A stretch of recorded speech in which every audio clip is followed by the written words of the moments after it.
ज्यांचे सेवक आहेत त्यांना आहे परिचय माझा, परंतु जे नवीन भक्त येणार आहेत त्यांच्यासाठी आणि जुन्या भक्तांसाठी एक 5 मिनिटात मनोगत व्यक्त करतो. 2000 माझा स्वतःची अकॅडमी स्पर्धा परीक्षा आणि त्या अकॅडमीतनं आतापर्यंत 400 ते 500 विद्यार्थी आमचे सिलेक्शन झालं. आणि विज्ञानामध्ये कधीही देव किंवा देवावरती विश्वास होता, परंतु तंत्रावरती कधी विश्वास नव्हता. फक्त वाचण्यामध्येच होतं, परंतु अनुभूती कधी नव्हती. पण ज्याला आपण म्हणतो की आपल्या आयुष्यात एखादी घटना घडल्यानंतर आपण त्या गोष्टीकडे वेगळ्या दृष्टीकोनातून पाहत असतो. आणि 2020ला का जर काय कळलं नाही मला, की मला असं जाणवलं की आपल्याला काय तर होतंय. पण अशा एका ठिकाणचा एक व्हिडिओ पाहिला, एका ठिकाणी मी दत्तधाम ठिकाणीच गेलो आणि माझ्या पत्र पडतच नव्हतं त्या गोष्टी, मलाही पडत नव्हत्या. पण आयुष्यात काय अशा घटना घडत होत्या, कुठं तरी आता आपण ज्याला आपण म्हणतो ना चेक करणं, ते करणं गरजेचं होतं. आणि त्याने आम्हाला सांगितलं की तुमच्याकडे तंत्रक्रिया झाली आहे. आणि लॉकडाऊन पडलं. त्या 4-5 वर्षामध्ये आम्ही अभिषेक सेवा चालू केली, पण संचार होत नव्हता माझ्या पत्नीमध्ये. त्यामुळं ठीक आहे, करायचं पण करायचं असा प्रकार होता नामस्मरण. परंतु स्वामी समर्थ सेवेत असल्या कारणामुळे महाराजांनी जो मार्ग दाखवला, त्यामुळे घरी आरत्या चालू केल्या, या गोष्टी चालू केल्या. आणि असं 2024 पर्यंत आलो आम्ही. पण त्याच मधल्या कालखंडात आम्ही पारायण चालू केली घरामध्ये. कुणाचंही मार्गदर्शन नाही का, असं म्हणण्यापेक्षा महाराजांनीच मार्ग दाखवला दत्तगुरूंनी. आणि 2024ला एक गाव माहीत नसताना साप गाव आम्हाला इतका मार्ग सापडला.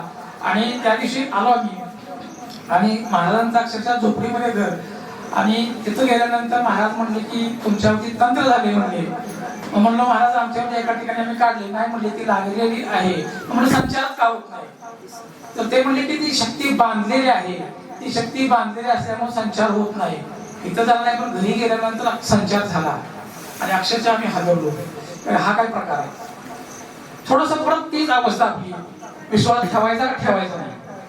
कारण शिकला ह्या जगामध्ये बघा ना तुम्ही, अनेक लोक मान्य करत नाहीत, पण आम्ही सेवा चालू केली. महाराजांनी चांगलं मार्गदर्शन आम्हाला केलं.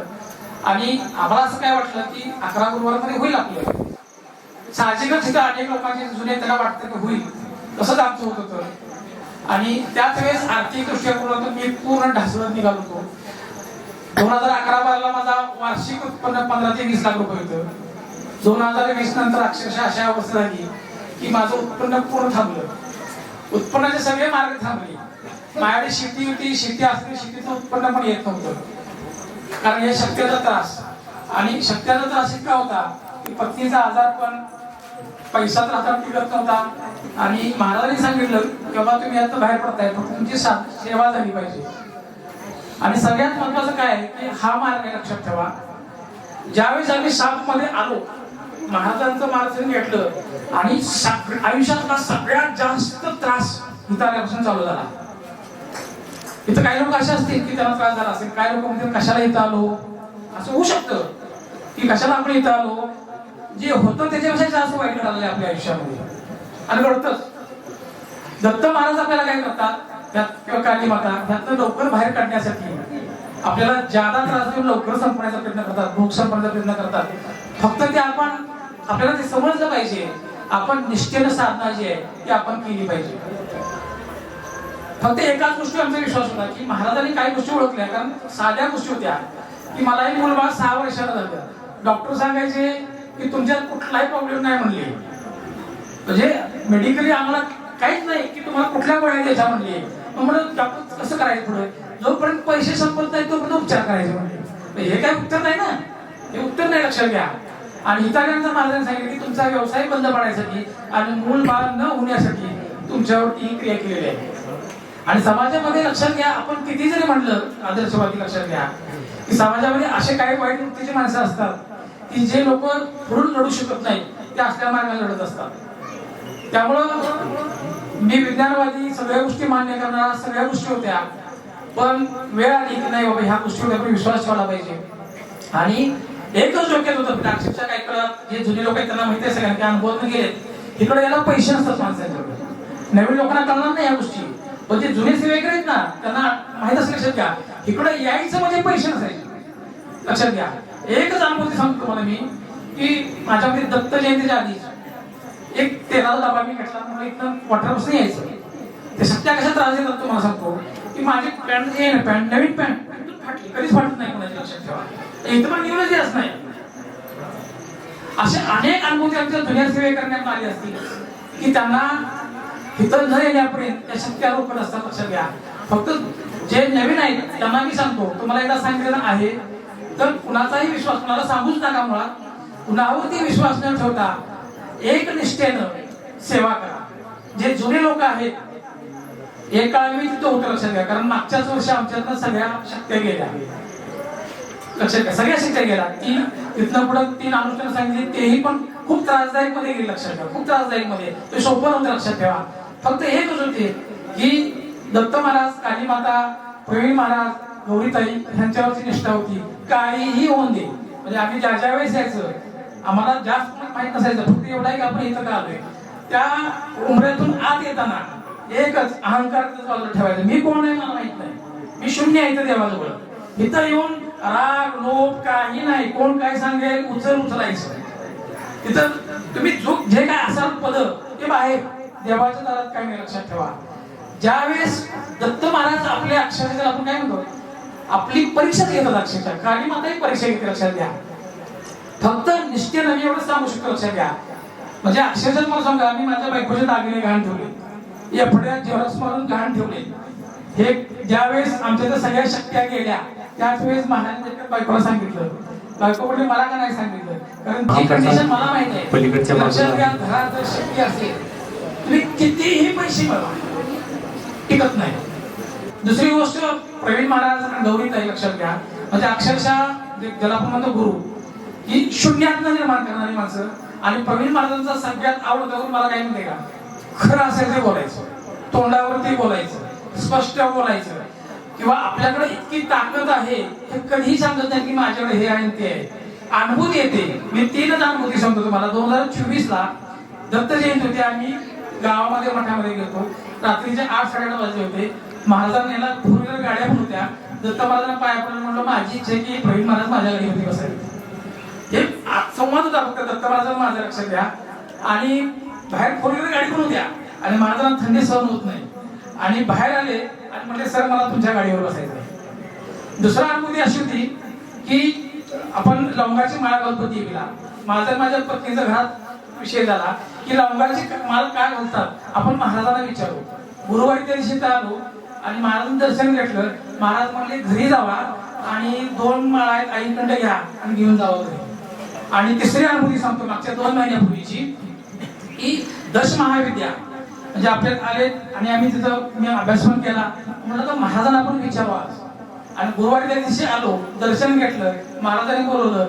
महाराज म्हणले आपल्याला मातीची जी सेवा जी ती तुम्ही चालू करा. आणि सागरदादाला सांगितलं की यांना मंत्र सांगा. म्हणजे गुरु आपल्या मनात ओळखते, काही सांगायची गरजच नाही. लक्षात घ्या. फक्त आपली निष्ठा पाहिजे. लक्षात घ्या. आणि जे लोक करतायत दत्त महाराज आहेत मला फक्त भेद करायचा नाही. लक्षात ठेवा. परंतु जेवढे जुने सेवक आहेत ना त्यांना सगळ्यांना माहिती आहे. बघा दत्त महाराजांपेक्षा काली माता जास्त मारते. सगळ्यात अनुभव आहे. सगळे लोक सांगतील. आता बघा कसं म्हणजे महाराज कशी सोय लावतात बघा, आपली सोय कशी करतात बघा. माझ्याकडचे पैसे संपत झाले ते फक्त मला एकट्याला माहिती होतं. आमच्या बायकोला काय माहित नव्हती. मला माहित होतं पण माझ्या डोक्यात एक होतं की जोपर्यंत ह्या शक्ती आहेत. कारण माझी मावशी त्याला 25-30 वर्षापूर्वी पट्टीची पोहणारी अशा गोष्टीचा भिर पडून मी लक्षात घ्या. हे माझ्या डोक्यात होतं. माझ्या इथं कामाला असलेल्या शिक्षिका होत्या. त्यांचा मुलगा 9वीचा तिने सुसाईड केलं. तिने नंतर काढलं की तंत्र झालं. मला भीती होती कारण माझ्या पुत्रीने 3 वेळा सुसाईडचा प्रयत्न केला. लक्षात घ्या. मला भीती होती पैसा काय आयुष्यात कधीही मिळू, भाजी भाकरी खाऊन राहू. लक्षात घ्या. पण जीवन महत्वाचं आहे. लक्षात घ्या. जीव वाचवायला पाहिजे. पैशाचा आता विचार करायचा नाही. आणि ज्यावेळेस बघा संपणार आहे आम्ही मूळ ज्या 10 वर्ष एका घरात होतो तिथं निघालो आणि आम्ही अशा लोकांच्या घरात गेलो ज्यांच्या घरात गेलो मॅडमच्या की ज्या दत्तभक्त आहेत. आणि पुढचे 6 महिने मला त्यांचं भाडं देता आलं नाही.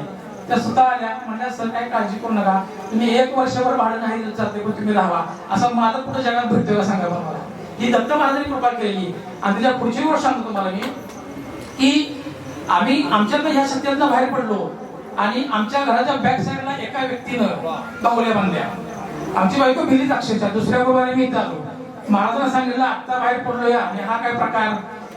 तर ज्या दिवशी आम्ही साधण्याला बसलो त्या दिवशी तिला माझ्या सहज दिसलं की काली मातेला ती बाहुली जाळली. आणि महाराज म्हणले हे तुमच्यासाठी नाही, तुम्हाला भिवून त्यानं बांधले. म्हणजे काली मातेची ताकद किती आहे बघा.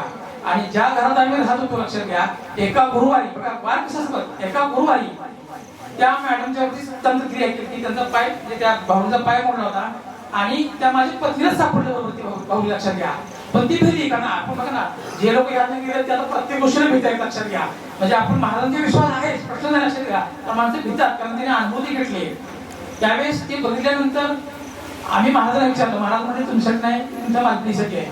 मग त्या मालकीकडून दत्तभक्त आहेतच, मांसाहार काही करत नाही. त्यांनी एका ठिकाणी चौकशी केली, तर त्यांना काय त्या ह्यांनी काय सांगितलं, त्यांना ह्याचं कळतं. त्यांनी सांगितलं बघ म्हणले तुझ्या तंत्र केले का, केलंय म्हणले, परंतु तिथं अशी एक शक्ती आहे म्हणले की जी तुझं संरक्षण करते म्हणले. त्यामुळे तुला जो काही त्रास होतोय तिची तीव्रता कमी आहे. त्याने आले म्हणले बाबा हे तुम्ही जे काही साधना किंवा काय जे करताय काली माता जी आहे, म्हणजे काली माता जर तुमची साधना असेल तर लक्षात घ्या तुमचं किती मोठं संरक्षण करते. कारण बाहेर समाजामध्ये काय होतात की अनेक लोक म्हणतात कालीची पूजा करायची का, करू नये, हे अंधश्रद्धाचे असेल. लक्षात ती माता आहे लक्षात घ्या.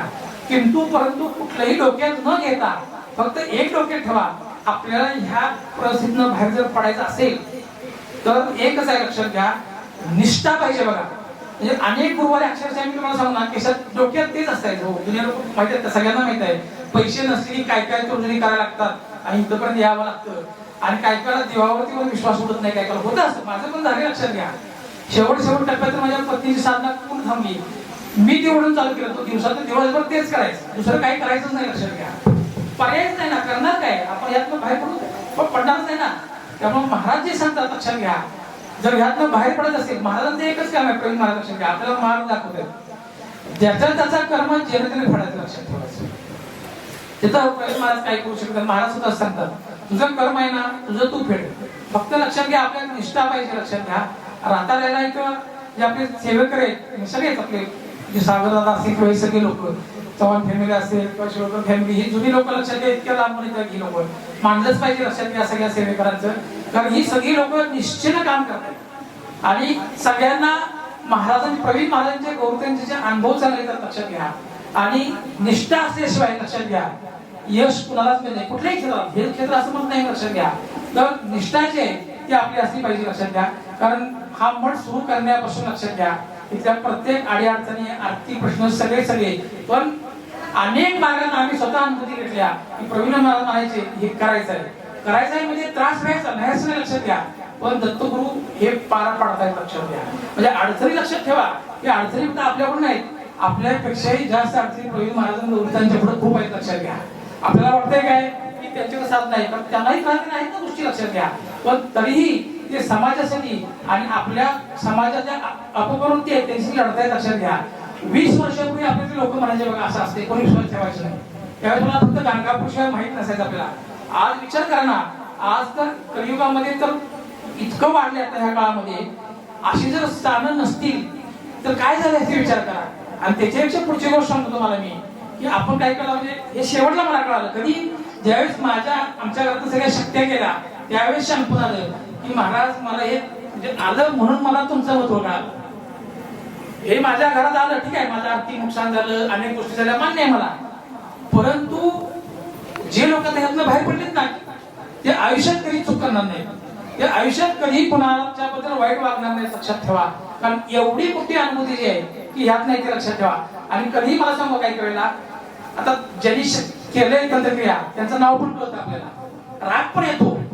मी काय मला येत होता एक स्टेज अशी होती माझी, म्हणजे जायच्या आधी शक्ती जायच्या आधी म्हटलं माझं घर संपलं की मी याला सोडत नाही म्हणलं. म्हणजे डोक्यातच पाय की मी संपलो ना याचं घर संपलं कुठल्याही मार्गाला माझी पत्नी थांबवायची म्हणजे नाही म्हणजे आपण महाराजांच्या मार्गात आहे, दत्तगुरूंच्या मार्गात आहे, फ्युचर मी माणूस आहे लक्षात घ्या माझ्या मार्गांना. पण तेवढाच राग. आता तुम्हाला सांगू मी की एक गोष्ट केल्या की काय त्या व्यक्तीवर अगोदर उपयोग आहे. पण तुम्हाला जे जुने ते सांगू काही कोण नका माफ करा, का माफ करा, आपण जरी माफ केलं तर कर्म त्याला माफ करत नाही. आपण कितीही माफ करू लक्षात घ्या ते कर्म त्याला माफ करत नाही लक्षात ठेवा. आणि आपण तिथं माफ झालं ना दत्तगुरूने आपल्याला त्यातनं बाहेर काढलं लक्षात ठेवा. हे कर्माचा सिद्धांत आहे सगळा. आपण कसं वागतोय त्याच्यावरती सगळ्या पुढच्या गोष्टी लक्षात घ्या. त्यामध्ये नवीन लोक आहेत त्यांना विनंती आहे लक्षात घ्या, तुम्हाला जर विश्वास पटला तर कुणाचं ऐकू नका, एक निष्ठेनं एका ठिकाणी राहावा. आम्हाला काय सांगितलं 2 वर्षात भरपूर गोष्टी अशा आल्या. प्रवीण महाराज म्हणतील ती दिशा काही वेळा 4-5 दिवस आपली साधना होत नाही बरं का, ते गृहीत धरायचं त्रास असतो आपल्या लक्षात घ्या, गृहीत धरायचं. पण शेवटपर्यंत लक्षात ठेवा की निष्ठा सोडायची नाही, साधना सोडायची नाही. सध्या दोघं ते काय त्याचा एका माणसानं जर ताकदीनं उभा राहायचं, एखादा ढिला पडला ना पुढच्या माणसानं उभा राहायचं, काही होऊ दे, किती त्रास होऊ दे. म्हणजे मी काय सांगितलं, शेवटला माझ्याकडे शेवटच्या कॅश मध्ये शेवटला 50,000 रुपये शिल्लक होते माझ्याकडे कॅश मध्ये. जमीन पण माझी म्हणजे प्लॉट पण माझा विक्री करण्यात आला. म्हटलं बाबा हे घे, म्हणजे 25चा मी म्हटलं 20ला घे बाबा, ते 20ला पण जाईना माझा. दिवस वाईट आले म्हणजे किती वाईट येतं ते विचार करा सांगतो तुम्हाला मी. फक्त एक सांगतो तुम्हाला मी की दत्त गुरुजींचे काली मातेवर विश्वास ठेवा, प्रवीण महाराजांचे विश्वास ठेवा. कारण प्रवीण महाराजांचे इतके अनुभव ते लक्षात घ्या. पण आजकाल काय झालं माहितीये का की चमत्कार दाखवला की माणसं नमस्कार घालतात, आणि इथं चमत्कार नाही, लक्षात घ्या. इथं कर्मावरती सगळं चालतं. तुमचं कर्म जर तुम्ही केलं, तुमची साधना तुम्ही केली की दत्तगुरु जे आहेत तुम्हाला यातनं सरळ लक्षात घ्या बाहेर काढतात, लक्षात ठेवा. आणि मला स्वतःला माझ्या पत्नीला आम्हाला ह्या गोष्टी खूप अनुभूती आहे. आणि अक्षरशः तुम्हाला सांगतो संस्थांना पैसे द्यायला पैसे नसायचे, अक्षरशः इतकी वाईट अवस्था होती आमची. महाराज म्हणजे माझी पत्नी अक्षरशः रडत होती, महाराज घरी आले म्हटले नका म्हणली तुम्ही अजिबात त्रास करून घेऊ नका, तुमचा मला अकाउंटमध्ये तुम्ही तुम्हाला पैसे पाठवतो, परंतु तुम्ही असं काही चुकीचा निर्णय घ्यायचा नाही. होतंय असं होतंय, आधार देणारी माणसं लागते, लक्ष घ्या, दुसरं काय लागत नाही. ज्याचा त्याचा आयुष्यात संघर्ष जनगण करायचा असतोय. पण हा जो आधार आहे लक्षात घ्या, हे जे मायेचे बोल आहेत लक्षात घ्या, ते गुरुशिवाय कोण करू शकत नाही, लक्षात घ्या. आणि प्रवीण महाराजांनी गौरीताई त्यांनी अक्षरशः आम्हाला इतकं सहकार्य केलं, लक्षात घ्या. आणि ह्यातनं आम्हाला बाहेर काढलं, लक्षात घ्या. आणि त्यांचं आम्ही कायम ऋणी राहू, लक्षात घ्या. आणि इथून पुढेही जी काही सेवा आम्हाला इथं शक्य आहे त्या सगळ्या आम्ही सेवा करू. फक्त परत एकदा सांगतो की जुने सेवेकरी कंटाळू नका, त्रास करून घेऊ नका. आपल्या आयुष्यातले भोग आहेत ते आपणच भोगले पाहिजे, आपल्या पुढच्या पिढीत घ्यायचे नाही, आपल्या जवळ ते कट करायचे, आपल्या जवळ संपवायचे. आणि जे नवीन लोक आहेत त्यांनी लक्षात घ्या की तुमचा जर विश्वास बसला असेल, विश्वास बसला तर प्रामाणिकपणे त्या मार्गाने चाला. नक्कीच तुम्हाला दत्तगुरु काली माता प्रवीण महाराज गौरीताई यातनं बाहेर काढतील. इथं मला संस्थांना 2 मिनिटं बोलायला संधी दिली त्याबद्दल मी संस्थांचं खूप आभारी आहे. ते सर्व जमलेल्या माझे सेविक आणि बंधू भगिनींनो, माझ्या जीवनातील जे सत्य अनुभव आहे ते मी तुम्हाला सांगतो.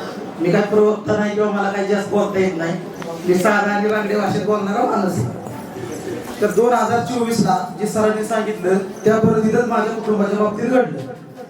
तर माझी मंडळी मुलं मी मंडळी बेडरूम मध्ये झोपलेली असायची, मुले घरात कायम 24 तास आजारपण माझ्या घरात कायम टिकलेला असायचा. नंतर मी आल्यानंतर मग सगळ्यांची जेवण खाणं सगळ्यांचं बघायचं. पण ह्या गोष्टीत इतका बुडलो की माझा स्वतःचा ट्रक होता भारत गॅसला. तर माझ्या भारत गॅस ट्रकचं काम 3 महिन्यात 2दा इंजिन काम निघलं, गाडी चालू दिली नाही. माझे सर्व डाग बुडले, सर्व परिस्थिती इतकी बेकार झाली. आणि माझा मुलगा मी अकॅडमीला टाकला पोलीस भरतीसाठी. तर मुलगा पोलीस भरती झाला असता, पण त्याच्या रात्रीत पायची शक्ती हाणत होती. बघा म्हणजे विशेष कसं लोकांचा विश्वास नाही की जी भक्त ज्याचं जळतं त्यालाच कळतं, ज्याचं जळत नाही त्याला काहीच कळत नाही. आता दुनिया सगळी कॅम्प्युटर आणि डिजिटल झाली आहे. ही तंत्रशक्ती इतकी बेकार आहे आणि ही तंत्रशक्ती दुसऱ्या कुठल्या देवाला येत नाही. नरसिंह सरस्वती स्वामी आणि कालिका माता आपण जे म्हणतो की बाबा स्पेशलिस्ट डॉक्टर की बायो स्पेशलिस्ट, छाती स्पेशलिस्ट, ही स्पेशलिस्ट शिवाय निघत नाही. आणि आता ज्याने भोगले आणि जी भोगत नाही त्याला अंधश्रद्धा म्हणतात. आता माझ्या गावात सुद्धा माझ्या घरात सुद्धा होते ही येडे रोज 8 वाजता उठते आणि नाम जप करत बसते. तर म्हणून सर्वांनी ह्या गोष्टी जे भोगलेले आहेत ही लय बेकार आहे. आता मला सर्वात अनुभव एक सांगतो की आता 2 शक्ती आहेत, 3 शक्ती आहेत आमच्या घरात. आता तुम्ही जर सांगितलं असाल की त्या 2 शक्ती ट्रक पण माझ्या बरोबर आहे. मी निदान 10 किलोमीटर झोपलेला असतो, माझा ट्रक चालत असतो. माझ्याकडे बरेच जण, आता माझा मुलगा बघा माझ्या बरोबर आहे, त्याला विचारा की पप्पा झोपलेला असेल तरी ट्रक चालत असतो. म्हणजे दत्तगुरु महाराजांनी एवढं नॉर्मल ती शक्ती केली की ती शक्ती 24 तास माझ्या बरोबर आहे.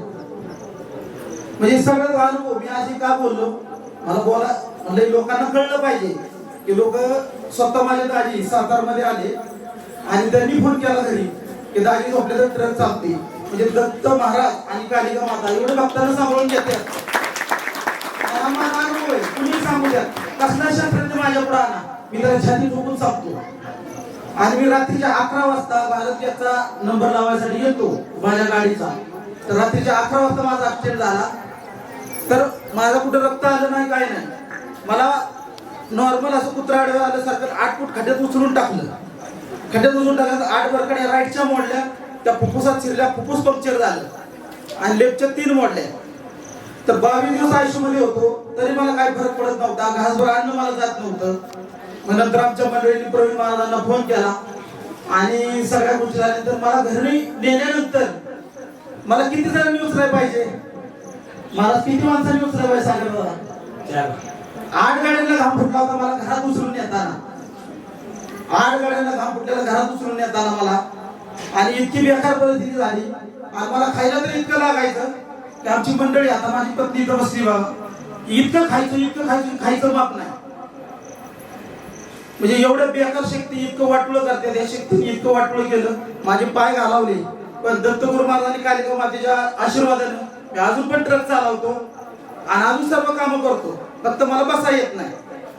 आणि डॉक्टर सुद्धा मला स्वतः म्हणले की एवढं तुमचं फुफ्फुस पंक्चर होऊन इतका पैसा गेला, पण म्हणले पहिले पेशंट असे की आमच्या दवाखान्यात रेकॉर्ड झाले 22 दिवसात पेशंट कव्हर करून बाहेर निघाले. आणि सगळ्यात महत्वाचं कौतुक म्हणजे प्रवीण महाराज आणि गौरीताईंचं असेल की ती प्रत्येकाला फोन उचलतात. त्यांना गर्व नाही, त्यांना अजिबात कुठल्या गोष्टीचा मोह नाही. कारण प्रवीण महाराज म्हणजे आपले दत्तगुरु सर्वसामान्य, म्हणजे इतकं म्हणजे धुतल्या तांदळासारखे. इतके मी मठ बघितले, तुम्ही आता बरेच प्रकरण तुमच्या कानावर आले, पण प्रवीण महाराजांना कुठं असं धुतल्या तांदळासारखा म्हणजे अशी महाराजांच्याकडे ही आहे वृत्ती आहे. आता महाराज घरी आले, फोन केल्यानंतर आमच्या घरी महाराज आले, सर्व बघितलं. मी बेडवर झोपलेलो होतो, तर महाराजांनी माझा संचार थांबवून सगळं आजपर्यंत मी महाराजांच्या जीवावर चालले. त्याच्यामुळे कुणीही या शक्तीला सहजासहजी समजू नका, एकमेकांना नावं ठेवू नका. फक्त एकच अनुभव की ज्यानं भोगलं ते दुसऱ्याला काही काटात बसणार नाही, ह्याचा बाकी मला विश्वास पक्का आहे. त्याच्यामुळं सगळ्यांनी नामस्मरण करा, सेवा करा आणि चालले राहा. इतकं म्हणजे मी भोगले की माझ्या घरी इतकी वाईट परिस्थिती काढली की माझा आज एवढं बरकडे म्हणून मी चटणीवर भाकरी खाल्ली आहे, पण मी कालिका मातेला आणि महाराजांना विसरलो नाही की महाराज जी करतात ती पूर्व दिशा. आणि आज सुद्धा त्यांच्यावर विश्वास आहे आणि कालिका माता दत्त महाराज करतात की भरपूर करतात. म्हणून मी असा अनुभव सांगितला की आमच्या घरचे सुद्धा तुम्हाला सांगतात. तर माझे 2 शब्द संपवतो. सर्वांनी काळजीपूर्वक करा, एकमेकांचं चांगलं बघा आणि कधीही गोष्टी महाराजांचा विश्वास ठेवा.